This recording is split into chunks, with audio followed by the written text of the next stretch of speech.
മണിന്റെ പുതിയൊരു എപ്പിസോഡിലേക്ക് മാന്യ പ്രേക്ഷകർക്ക് സ്വാഗതം. നൃത്തത്തിന്റെ പുതിയ മേഖലകളെ കുറിച്ചാണ് നമ്മൾ സംസാരിക്കുന്നത്. അപ്പൊ ഇന്ന് നമ്മോടൊപ്പം വിനോ മിസ് ചേർന്നുണ്ട്. അപ്പൊ നമുക്ക് വിനോ മിസിന്റെ പ്രോഗ്രാമിലേക്ക് സ്വാഗതം ചെയ്യാം. നമസ്കാരം മിസ്. നമസ്കാരം. പല മാതാപിതാക്കളും കുട്ടികളെ അവരുടെ താല്പര്യത്തിന് പറഞ്ഞയക്കാറുണ്ട് ഇല്ലേ? ചില കുട്ടികൾക്ക് അതിനോട് ഭയങ്കര ഇഷ്ടമായിട്ട് ചെയ്യുന്ന കുട്ടികളുണ്ട്. രണ്ടും തമ്മിലുള്ള ഡിഫറൻസ് എന്തായിരിക്കും? അത് പാരൻസിൻ്റെ ഇഷ്ടത്തിന് വരുന്നവർ ഒരിക്കലും നമ്മൾ പറയണ പോലെ നിൽക്കുമോ, നമ്മുടെ അത്ര പ്രാക്ടീസിൽ നിൽക്കുമോ, ഇപ്പോൾ ഒരു 1 hour ക്ലാസ് ആണെങ്കിൽ അവർ ഫുൾ അത് അറ്റൻഡ് ചെയ്യാൻ നിൽക്കുമോ ഒന്നും വരില്ല. അപ്പം നമ്മൾ വിചാരിക്കുന്ന ഒരു ഔട്ട്പുട്ട് അല്ലേ, ഒരു ഔട്ട്പുട്ട് കിട്ടില്ല വിചാരിക്കുന്ന വെച്ചാൽ അവർ പാരൻസിന് വേണ്ടി വരുന്നതാണ്. അതെല്ലാ കാര്യവും അങ്ങനെയല്ല. ഈവൻ ഫുഡ് എങ്ങനെയാണ്, നമ്മൾ സ്വയം നമുക്ക് വിശന്നിട്ട് കഴിക്കുന്നതും മറ്റൊരാൾ നമ്മുടെ വായിലേക്ക് വെച്ച് തരുന്നതും difference. So same like this. ഇത് എനിക്ക് അങ്ങനെ തന്നെ തോന്നണേ. അതായത് പാരൻസിൻ്റെ നിർബന്ധത്തിന് വരുന്നവർ പഠിക്കുന്നതും സ്വയം ഇഷ്ടപ്പെട്ട് വരുന്നവർ പഠിക്കുന്നതും വ്യത്യാസമുണ്ട്. അതിപ്പോൾ സ്കൂളിലും അങ്ങനെയല്ലേ. ചില കുട്ടികൾക്ക് KG പോകാൻ ഭയങ്കര ഇഷ്ടമാണ്, ചിലവർക്ക് അത് ഇഷ്ടമുണ്ടാവില്ല. KG പോവാത്ത കുട്ടികളെ നമ്മൾ വലിച്ച് പിടിച്ച് കൊണ്ടുവന്ന് അവിടെ ഇരുന്ന് കുറെ കരഞ്ഞ് അങ്ങനെ പോകും. അല്ലാത്തവർ എനിക്ക് പോകണം എന്നുള്ള അത് തന്നെ. ഇതിൻ്റെ വ്യത്യാസം അത് തന്നെ. അപ്പോൾ കളിക്കുന്നതിലും അല്ലെങ്കിൽ എല്ലാം അത് അങ്ങനെ പെർഫോമൻസിലും എല്ലാം പഠിക്കുന്ന അനുസരിച്ച് പെർഫോമൻസിൽ വ്യത്യാസങ്ങൾ വരും. നല്ലതുണ്ടാവും, അതായത് നല്ല പെർഫോമൻസ് കാഴ്ചവെക്കാൻ പറ്റും, ഇല്ല പറ്റും. അത് പ്രാക്ടീസിലൂടെയാണല്ലോ. അപ്പം നേരത്തെ പറഞ്ഞ പോലെ അത് പാരൻസ് നിർബന്ധിച്ചാൽ അതിൻ്റെ കുറവ് ഉണ്ടാവും. പിന്നെ ചിലതുണ്ട് കേട്ടോ, അങ്ങനെ പറയാൻ പാടില്ല. പാരൻസ് നിർബന്ധിച്ച് കൊണ്ടുവന്നതിന് ശേഷം ഇഷ്ടപ്പെട്ട് വരുന്ന കുട്ടികളുണ്ട്. അതുകൊണ്ട് പാരൻസ് കമ്പൽ ചെയ്ത് കൊണ്ടുവന്നു എന്നുള്ളത് നമ്മൾ അത് കുറ്റമായിട്ട് പറയാനില്ല, മനസ്സിലായോ? പാരൻസ് കമ്പൽ ചെയ്ത് കൊണ്ടുവന്നാലും അതിന് ശേഷം അതിനോട് ഇഷ്ടപ്പെട്ട് അതിൻ്റെതായ മേഖലകളിൽ ഒരുപാട് ഉയർച്ചകൾ ഉണ്ടായിട്ടുള്ളവരുണ്ട്. എന്നെ തല്ലി കൊണ്ടുപോയതല്ല. അങ്ങനെ എന്തെങ്കിലും ഒരു കുട്ടി, ഒരു സ്റ്റുഡന്റിനെ അങ്ങനെ പഠിപ്പിക്കാനായിട്ട് കിട്ടിയിട്ട് ആ കുട്ടി അതിൻ്റെതായ ഇഷ്ടത്തിന് വന്ന രീതി എന്തെങ്കിലും ഉണ്ടായിട്ടുണ്ടോ? പലരും ഉണ്ട് അങ്ങനെ. അങ്ങനെ പേരെടുത്ത് പറയാനായിട്ട് ഞാൻ പറഞ്ഞില്ലേ, ഞാൻ ഇത്രയോ വർഷം പഠിപ്പിക്കുമ്പോൾ പല ടൈപ്പിലെ പല രീതിയിലെ കുട്ടികളൊക്കെ ആദ്യം ഒന്ന് ഉഴപ്പും, അത് കഴിഞ്ഞ് പിന്നെ അവരായിരിക്കും ആ ക്ലാസ്സിലൊരു അതെ അങ്ങനെ വരും. അതാ ഞാൻ പറഞ്ഞ പാരൻസ്. അപ്പോൾ അതുകൊണ്ട് നമുക്ക് പാരൻസിന് നമ്മൾ പറയില്ലേ, വലിച്ച് കൊണ്ടുപോയി എന്ന്. പക്ഷെ ആ പാരന്റ് ആ കുട്ടിക്ക് ഒരു നല്ലത് വരെ അവർക്ക് കാണാൻ വേണ്ടി മാത്രമായിരിക്കില്ല, ജസ്റ്റ് കളിച്ച് കാണാൻ, അവർക്ക് വലിയ ആളായി അങ്ങനെ ആയിരിക്കില്ല. ഈ കുട്ടിയുടെ ടാലൻറ്റുകൾ എല്ലാ കാര്യത്തിലും അങ്ങനെയാണ്. നമ്മളിപ്പോൾ സ്കൂളുകളിൽ ഒരു ക്ലാസ്സിൽ ഒരു 30 സ്റ്റുഡൻസ് ഉണ്ടെന്ന് വിചാരിക്കും. 30 സ്റ്റുഡൻസിൽ എനിക്ക് തോന്നുന്നു എല്ലാവർക്കും ഓരോ കഴിവുണ്ട്. പക്ഷെ അത് കണ്ടെത്തുക എന്നുള്ളതാണ് ഒരു ടീച്ചറിൻ്റെ കടമ. അതിൽ ആ കുട്ടിക്ക് ഇന്ന കഴിവുണ്ട് നമ്മൾ പറയുമ്പോൾ ആ കുട്ടി എന്ത് പറയും, അയ്യോ എനിക്കത് പറ്റില്ല എന്നുള്ളതാണ്. അപ്പം നമ്മളത് ഇല്ല, അത് നിനക്ക് പറ്റും. ഞാൻ നേരത്തെ പറഞ്ഞ പോലെ കോൺഫിഡൻസ് ലെവൽ കൂട്ടി അതിന് ട്രെയിനിങ് കൊടുത്ത് കൊണ്ടുവന്നു കഴിഞ്ഞാൽ തീർച്ചയായിട്ടും ആ കുട്ടി ചിലപ്പോൾ ആ കുട്ടി നമ്മൾ വിചാരിക്കാത്തൊരു കുട്ടിയായിരിക്കും അതിൽ ടോപ്പ് വരിക. അതേപോലെ തന്നെ പാരൻസിനെ നമുക്ക് മ്യൂസിക്കിന് കൊണ്ടുപോകണോ അല്ലെങ്കിൽ ഏത് ആർട്ട് ആണെങ്കിലും കൊണ്ടുപോകുന്നു എന്ന് പറയുമ്പോൾ നമുക്ക് അവരെ തെറ്റ് പറയാനില്ല. ചിലപ്പോൾ അതിൽ നിന്ന് ഉയർന്നാലോ അതൊരു ജീവിതമാർഗമാക്കുന്ന അതിനെക്കാട്ടിലുപരി ആ കുട്ടി പെർഫോം ചെയ്യുമ്പോൾ അല്ലെങ്കിൽ കുറച്ച് ഞാൻ ജീവിതമാർഗം എന്ന് ഉദ്ദേശിച്ചത് എല്ലാവരും ഇപ്പോൾ നൃത്താധ്യാപികയോ അല്ലെങ്കിൽ ആർട്ടിസ്റ്റ് അങ്ങനെ നിലനിൽക്കണം എന്നില്ല. എങ്കിൽ കൂടെ ഇത് അവരുടെ ഒരു ടാലൻറ്റ് പ്രസൻറ്റ് ചെയ്യാനായിട്ട് പെർഫോമൻസ് ചെയ്യാനായിട്ടൊക്കെ ചിലപ്പോൾ സാധിക്കാറുണ്ട്. പാരൻസ് നിർബന്ധിച്ച് കൊണ്ടുവന്നാലും ചിലപ്പോൾ സാധിക്കാറുണ്ട്. ചിലപ്പോൾ കുറേ നാളൊക്കെ കരഞ്ഞു വിളിച്ച് പാരൻറ്റുമാരൊക്കെ ആയിട്ട് പോകുന്നവരുമുണ്ട്. പിന്നീട് കുറേ കാലം കഴിഞ്ഞ് സ്വയം തോന്നിയിട്ട് അവർ തന്നെ ചെയ്യുന്നവരുമുണ്ട്. ചിലവർ പാരൻസും ചിലപ്പോൾ നമ്മളെ കൊണ്ടുവന്നിട്ടുള്ള ചില കുട്ടികൾ പാരൻസിൻ്റെ സമയമില്ലായ്മ എന്നൊക്കെ പറയില്ലേ, അതുകൊണ്ട് നിന്ന് പോകുന്ന കുട്ടികളുണ്ട്. കുട്ടികൾക്ക് ആഗ്രഹം ഉണ്ടായിട്ട് പോലും ചിലപ്പോൾ അങ്ങനെ നമുക്ക് മിസ്സായി പോകുന്ന കുട്ടികളുണ്ട്. ഇപ്പോൾ എൻ്റെ അടുത്ത് വരുന്ന വലിയ ബാച്ച് സീനിയേഴ്സ് ബാച്ച് ഉണ്ടല്ലോ, സീനിയേഴ്സ് ബാച്ചിൽ വന്നിട്ട് നമ്മൾ ചിലർ പറയാറുണ്ട്, ഞാൻ 8ൽ പഠിച്ചു, 10ൽ പഠിച്ചു, പിന്നെ അന്ന് അങ്ങനെ ഇതായില്ല, ഇപ്പം ആഗ്രഹം വന്നു. അപ്പോൾ അവർ ജോലിയൊക്കെ ആകുമ്പോൾ തനിയെ വന്നിട്ട് പഠിക്കുന്നവരുണ്ട്. അപ്പോൾ പാരൻസിൻ്റെ നിർബന്ധപ്രകാരം വരുന്നവരും അല്ലാതെ വരുന്നവരും ഒക്കെ ഈ ഒരു ടൈപ്പിൽ, ഈ ഒരു വിഭാഗത്തിൽ ഇപ്പം ഞാൻ പറഞ്ഞ പോലെയാണ് അതിൻ്റെ ഒരു ഡെഫിനിഷൻ, അതായത് അതിൻ്റെ ഒരു എക്സ്പ്ലനേഷൻ എനിക്ക് തോന്നിയിട്ടുള്ളൂ. പണ്ട് ഈ പറഞ്ഞ പോലെ പഠിക്കാൻ പറ്റാത്തവർ, ആഗ്രഹം ഉണ്ടായിട്ട് പഠിക്കും, ഇപ്പൊ 60 വയസ്സിലും 50 വയസ്സിലും ഒക്കെ കളിക്കാനായിട്ട് ഇഷ്ടപ്പെട്ടു വരുന്നവരുണ്ട്. നമുക്കൊരു രോഗാവസ്ഥയിൽ നിന്നൊക്കെ മാറി നിൽക്കാൻ പറ്റുന്ന ഒരു രീതിയായിട്ട് പോലും നമ്മൾ ഡാൻസിനെ ഇതാക്കുന്നുണ്ട് അല്ലെ. ആ ഒരു രീതിയിൽ കുറച്ച് പ്രായമായ ഏജ് ആയ ആൾക്കാർ വരുന്നുണ്ടോ മിസ്സിന്റെ അടുത്ത്, അല്ലെങ്കിൽ വല്ല ബെനിഫിറ്റ് തീർച്ചയായിട്ടും എന്ന് വെച്ചാൽ ബെനിഫിറ്റ്സ് ഉണ്ട്. എനിക്ക് എൻ്റെ അനുഭവമാണ്. ചിലർ വന്നിട്ട് എനിക്ക് ഇരുന്നിട്ട് എഴുന്നേൽക്കാൻ പറ്റുന്നില്ല. നമ്മൾ ക്ലാസിക്കൽ ഡാൻസ്, ഏത് ഡാൻസ് ആയാലും ഇരുന്ന് എഴുന്നേൽക്കുന്നതും കാല് കൊണ്ട് നമ്മൾ സ്ട്രോങ് ആയിട്ട് എടുക്കേണ്ടതൊക്കെ ആയിട്ടുള്ള ആവശ്യങ്ങൾ, മുട്ട് വേദന അങ്ങനെയൊക്കെ പറഞ്ഞു വന്നിട്ടുള്ള. ഇപ്പം കഴിഞ്ഞ ദിവസം കൂടെ എൻ്റെ ഒരു സ്റ്റുഡൻറ്റ് പറഞ്ഞു, ആ കുട്ടി എൻ്റെ അടുത്തും പറയുന്നു, കൂടെ വന്നിട്ടുള്ള കുട്ടിയോടും പറയുന്നത് ഞാൻ കേൾക്കുന്നതാണ്, എനിക്ക് വരുമ്പോൾ മുട്ടിന് നല്ല വേദനയായിരുന്നു, ഇപ്പം എനിക്കതില്ല. അതിങ്ങനെ പല ക്ലാസ്സുകളിലും പറയുന്നത് ഞാൻ കേട്ടിട്ടുണ്ട്. അതേപോലെ പലരും പറയുന്നത് കേട്ടിട്ടുണ്ട് മുട്ടുവേദനയില്ല. എനിക്ക് അതിൻ്റെ ഒരു ശാസ്ത്രീയ അതെന്തു എനിക്ക് അങ്ങനെ ഞാൻ പറയില്ല എന്ന് വെച്ചാൽ ഞാൻ അതിനു വേണ്ടി പറഞ്ഞു എന്ന് പറയും.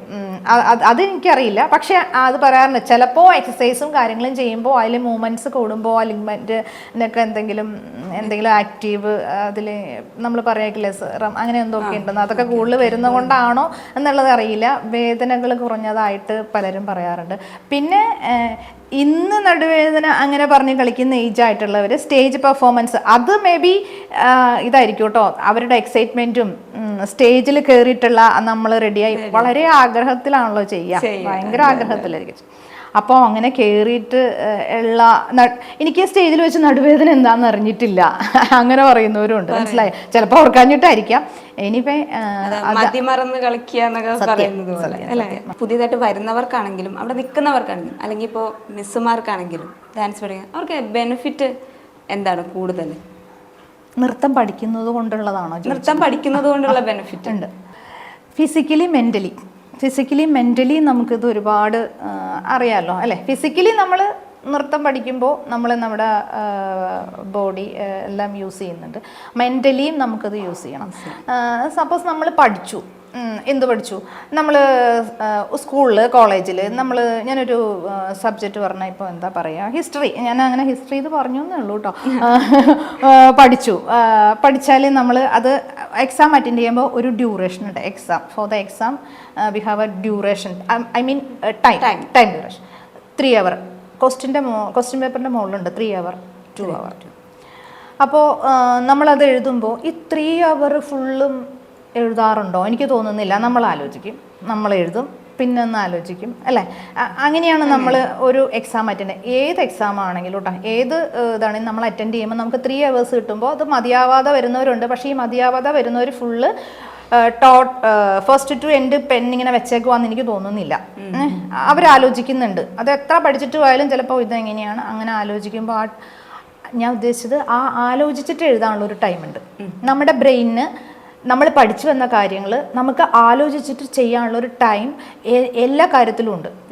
ബട്ട് ഈ ഡാൻസ്, മ്യൂസിക്, ഇതിന് നമുക്ക് ടൈമില്ല.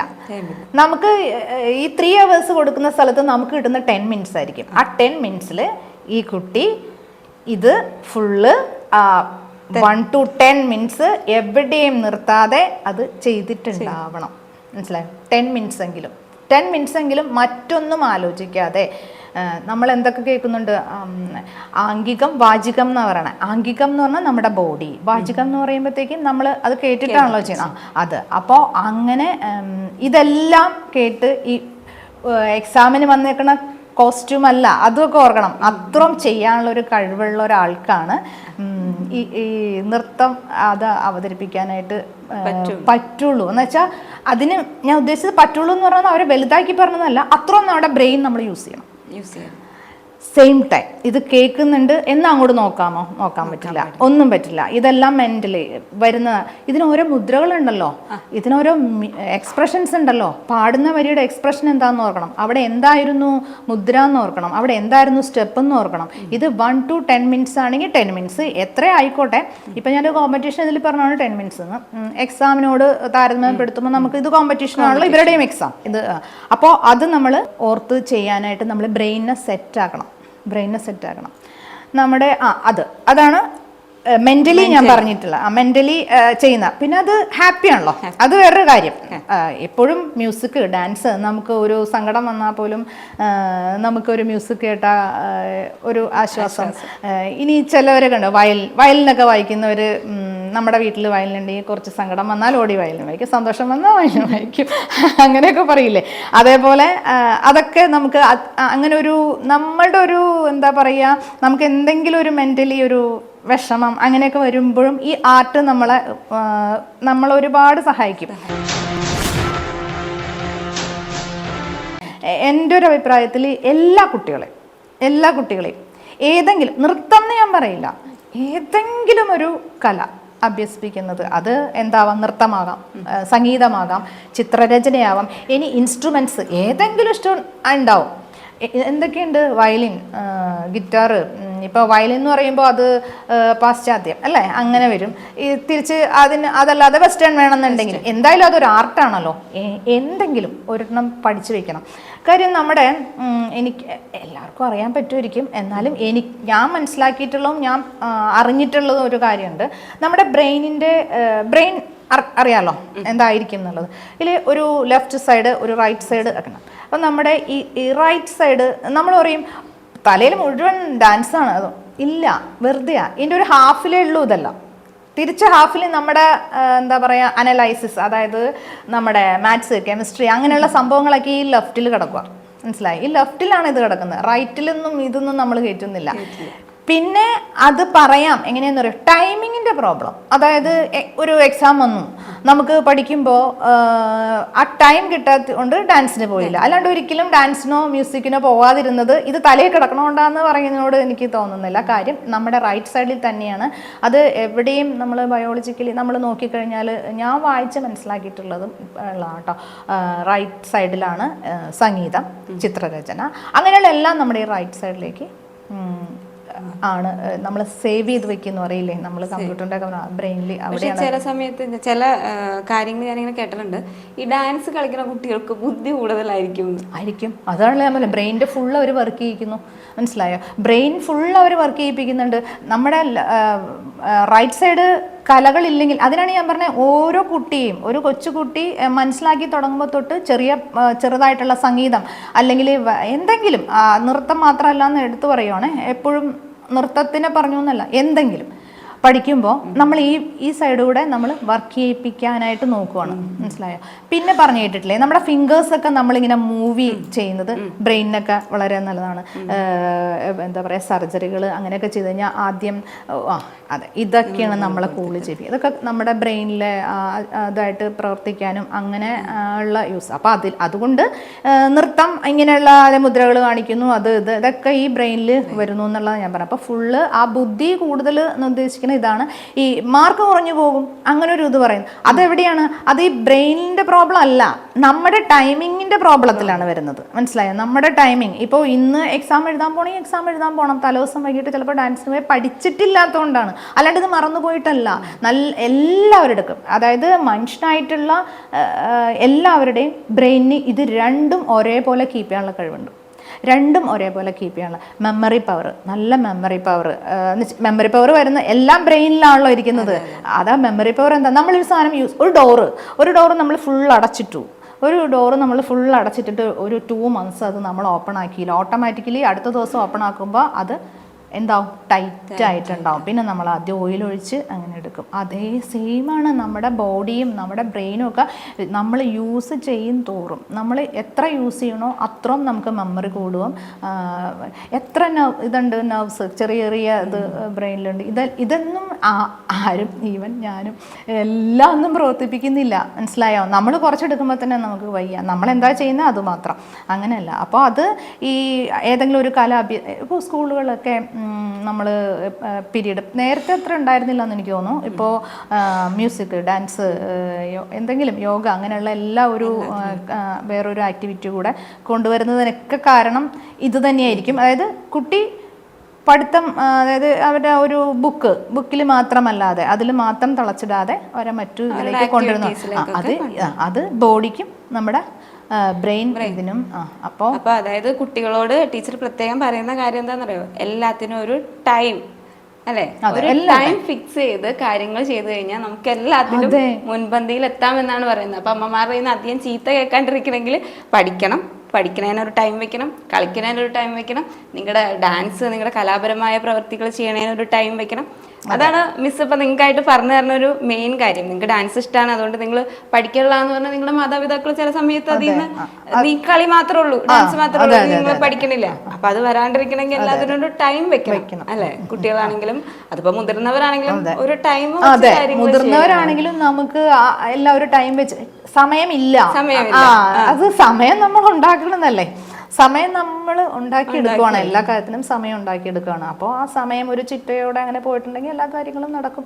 പിന്നെ എന്താ പറയുക, കുറച്ച് ഹർബറി, അതായത് ഇത് എൻഗേജ്ഡ് ആവട്ടെ. എൻഗേജ്ഡ് ആവുമ്പോഴാണല്ലോ നമ്മൾ കൂടുതൽ എന്താ പറയുക ലൈവായിട്ട് അല്ലേ, നല്ല ഇതിലിരിക്കാൻ എൻഗേജ്ഡ് ആയിരിക്കുന്നത് നല്ലത്. കുട്ടികളാണെങ്കിലും കുട്ടികൾക്കും അതെ, ഞാൻ പറയുകയാണെങ്കിൽ ഫുള്ള് എൻഗേജ്ഡ് ആയിട്ടിരിക്കട്ടെ എന്ന് ഞാൻ പറയുള്ളൂ. അവർക്ക് കളിക്കാനുള്ളത് അതിനൊരു ടൈം, അല്ലെങ്കിൽ പഠിക്കാനുള്ളൊരു ടൈം, ഇങ്ങനെയുള്ള ആക്ടിവിറ്റീസിന് വേറൊരു ടൈം. ഫുൾ എൻഗേജ് ആകുമ്പോൾ വേറെ ഒന്നും ഓർക്കാനുള്ള ഇന്നത്തെ കാലഘട്ടത്തിൽ ഇപ്പോൾ കുട്ടികൾ എങ്ങനെയൊക്കെയാണ് അല്ലേ. അപ്പോൾ ആ ഒരു കലയൊക്കെ അവർക്ക് എന്തായാലും അത് ബെനിഫിറ്റ്സ് ചോദിച്ചുകൊണ്ടാണ് പല രീതിയിലുള്ള ബെനിഫിറ്റ്സ്. പിന്നെ നമ്മുടെ വലിയവരുടെയും ചെറിയവരുടെയും നമ്മുടെ ഞാൻ പറഞ്ഞില്ലേ ഓരോ എക്സസൈസ് ചെയ്യാൻ വേണ്ടി ഒരു ടൈം വേണ്ട. ഒരു വലിയൊരാൾക്ക് എക്സസൈസ് ചെയ്യാൻ വേണ്ടിയിട്ടുള്ള ഒരു ടൈം നമ്മൾ എടുക്കണ്ട, മനസ്സിലായോ? അതായത് പഠിക്കുന്നതിലൂടെ ഇപ്പോൾ ഒരു നൃത്തം ചെയ്യുന്നു, ആ നൃത്തം ചെയ്യുന്നതിൽ നമ്മൾ രണ്ട് രീതിയിൽ അതൊരു എക്സസൈസ് ആയല്ലോ, മനസ്സിലായോ? ജിമ്മിൽ പോകണ്ടെന്നല്ല, അത് പോകുന്നു, അല്ലെങ്കിൽ ഓടാൻ പോകുന്നു. അപ്പം അതിനു വേണ്ടി നമ്മൾ ഒരു അരമണിക്കൂർ എടുക്കും. ഇത് രണ്ട് കാര്യം നടന്നു. എന്ത് പറ്റി? ഇത് നമ്മൾ ഇത് പഠിക്കുകയും ചെയ്തു, ഇവർക്ക് അത് എക്സസൈസ് വഴി നമ്മുടെ ഹാർട്ടിൽ പമ്പിങ് ഇതെല്ലാം അത് ഓൾറെഡി എല്ലാവർക്കും അറിയാമല്ലോ. എക്സസൈസ് ചെയ്യുമ്പോൾ ഇതിനാണല്ലോ നമ്മൾ ഇതൊക്കെ ഉദ്ദേശിച്ചിട്ടാണ് ചെയ്യുന്നത്. അത് പിന്നെ ബോഡി നമ്മൾക്ക് മെയിൻറ്റെയിൻ ചെയ്യാനായിട്ടുള്ളത് പറ്റും. വെറുതെ ഇരുന്ന് നമ്മൾ ഫുഡ് അടിക്കുക മാത്രമല്ലാണ്ട് അല്ലേ, അതായത് ആവശ്യത്തിനുള്ള ഫുഡ് കഴിച്ച് പിന്നെ ഇതേപോലെ പ്രാക്ടീസ് ചെയ്യുമ്പോഴൊക്കെ ആ ബോഡി കൂടെ എനിക്ക് തോന്നിയിട്ടുണ്ട് കേട്ടോ. അങ്ങനെ കുട്ടികളോട് ചിലപ്പോൾ വരുമ്പോൾ നമ്മൾ പറയും നന്നായിട്ട് ഫുഡ് കഴിച്ച് നന്നായിട്ട് കളിച്ചാൽ മുടി കുറേ ഉണ്ടാവും, അല്ലെങ്കിൽ അല്ലേ പറയില്ലേ പാല് കുടിച്ചാൽ വരും, അങ്ങനെ പറയും. അതൊക്കെ അതിലുമൊക്കെ ഈ വലിയവരായാലും ചെറിയവരായാലും ഇതൊരു എക്സസൈസ് കൂടിയായിരിക്കും, മെൻ്റലി ഫിസിക്കലി ബോത്ത്. മാം ഏതൊക്കെ രീതിയിലുള്ള നൃത്തം പഠിപ്പിക്കണമെന്ന് ഞാൻ ചോദിച്ചിരുന്നു. പക്ഷെ ഇപ്പോൾ കൂടുതലും കുട്ടികൾ ഭരതനാട്യം, മോഹിനിയാട്ടം, കഥകളി അതിൽ നിന്നൊക്കെ കുറച്ച് മാറി ഇപ്പൊ പിള്ളേർക്ക് കൂടുതൽ വെസ്റ്റേൺ സ്റ്റൈൽ ഡാൻസുകളാണ് ഇഷ്ടം എന്ന് തോന്നിയിട്ടുണ്ടോ എപ്പോഴെങ്കിലും? അങ്ങനെയില്ല, അങ്ങനെ വെസ്റ്റേൺ മാത്രം ഇഷ്ടം എന്നുള്ളത് തോന്നിയിട്ടില്ല. ട്രഡീഷണൽ പഠിക്കാൻ വേണ്ടി മാത്രം വരുന്നവരുണ്ട്, ഇതെല്ലാം ചെയ്യുന്നവരുണ്ട്, എല്ലാം ചെയ്യുന്നവരുണ്ട്. പിന്നെ ചില പാരൻസ് നമ്മളോട് പറയാറുണ്ട് അവൾക്ക് ഇഷ്ടം വെസ്റ്റേൺ ആണ് എന്നുള്ള. സിറ്റുവേഷൻ അനുസരിച്ചിട്ടാണ് അതിൻ്റെ ഒരു ഉപയോഗം എന്ന് എനിക്ക് തോന്നുന്നു. രണ്ടും വളരെ വാല്യൂ ഉള്ളതാണ്.